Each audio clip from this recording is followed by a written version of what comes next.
Doug knows. So your teachers there, will you just say what grades, et cetera, and how long you've been there?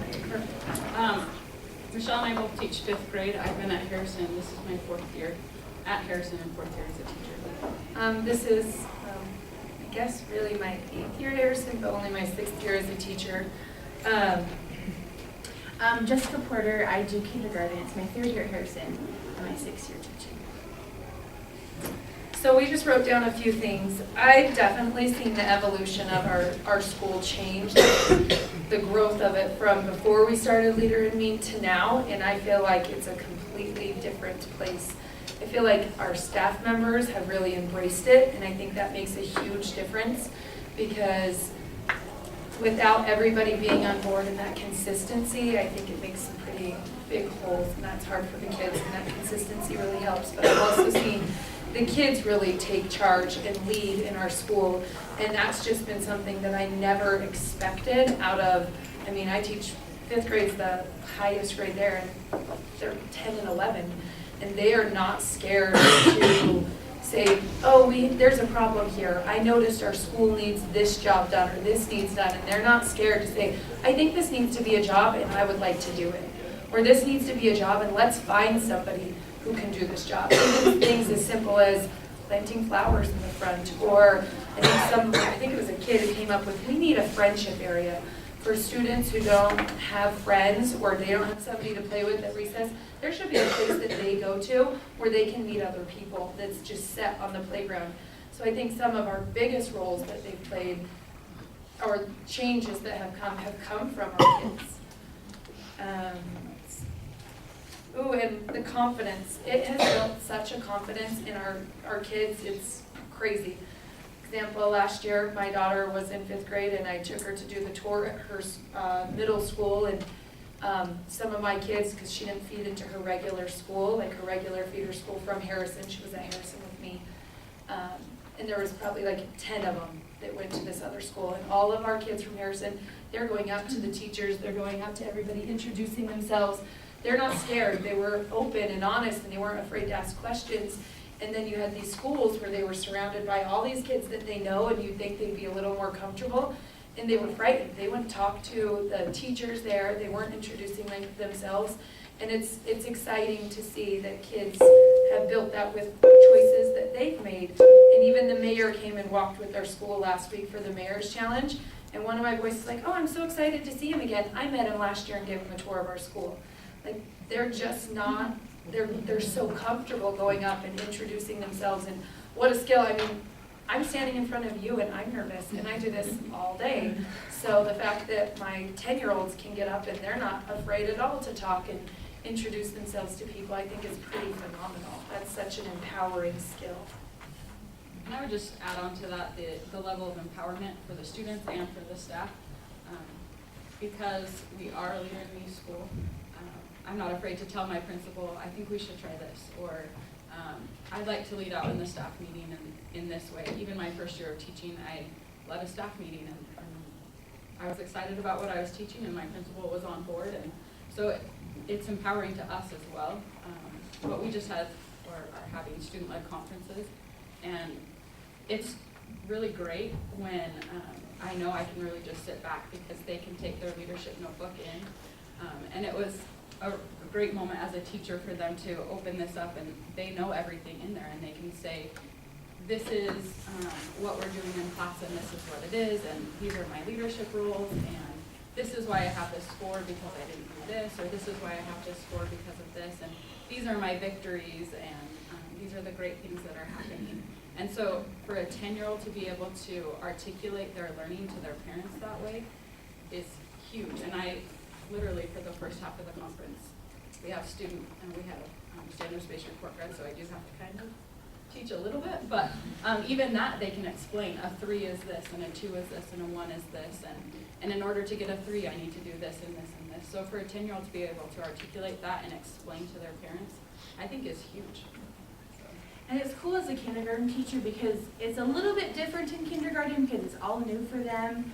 They're still learning how to talk about learning and what we're doing. But it's really cool to see, as a K teacher, seeing these kids progress throughout the school knowing where they ended in kindergarten and seeing how much progress they make in their ability to talk about what they're learning, to take ownership, even in kindergarten, taking the ownership of what we're learning. We track how many letter names and how many sounds they know. And we've been doing student-led conferences as well in kindergarten, which is really scary, but we do it because these kids, they know what they're talking about. They can look at their graph and say, I started here. I started at 5 letters in the fall, and I've made this much growth. So I was 5, and we color in the graph, and they get super excited because they can see that they're going up. And they're taking ownership. They're saying, I want to work on this. We're counting to 100. And once they count to 100, they get to color in one of their victories. And they get so excited and they work so hard. They have a plan. They say, we're going to do it every day at school. We come up with it together and we execute it. And they meet that goal and they take so much ownership and they are so excited that that is something that they did. And I think for me, the biggest word is empowerment. They are empowered to take control of their learning. They know what they're doing. They know where they want to go. And we help them get there. You guys are wonderful. It's so good to have you. I called Melissa and said, hey, I want you to know we're doing this leadership, and you're totally welcome to come. And she says, no, I won't be able to make it. It's going to be a tough week, but I'll see if there's some teachers that want to show up. I said, that would be terrific, and didn't know who would be coming. And certainly didn't know you'd be standing up here, and I just really, really appreciate it. Thank you so much. Is there any questions, honestly, for our wonderful staff at Harrison? I'm pretty honest. So. Yeah.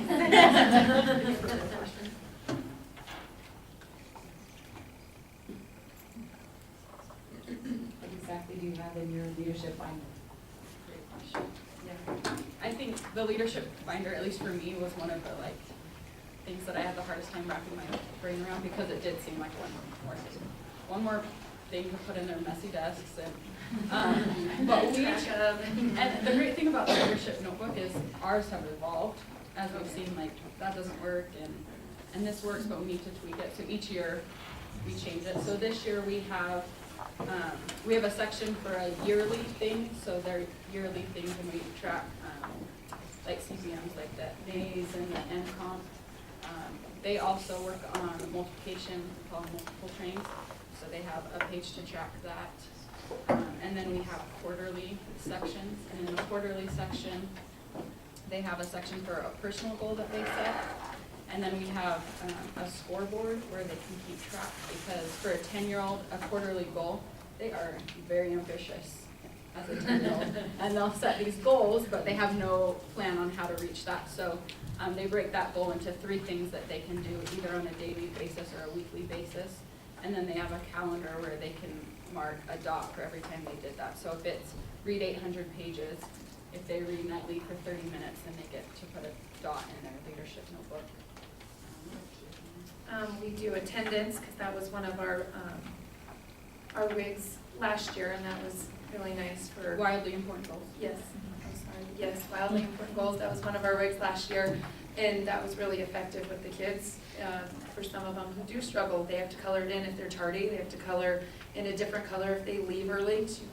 We all know there's those kids who leave 30 minutes early every day, and it's pretty powerful at a conference for parents to open up, and they're like, wow, you left school 6 times early this quarter? That's a lot. And we're like, and it doesn't come from us, it comes from that. So they do attendance.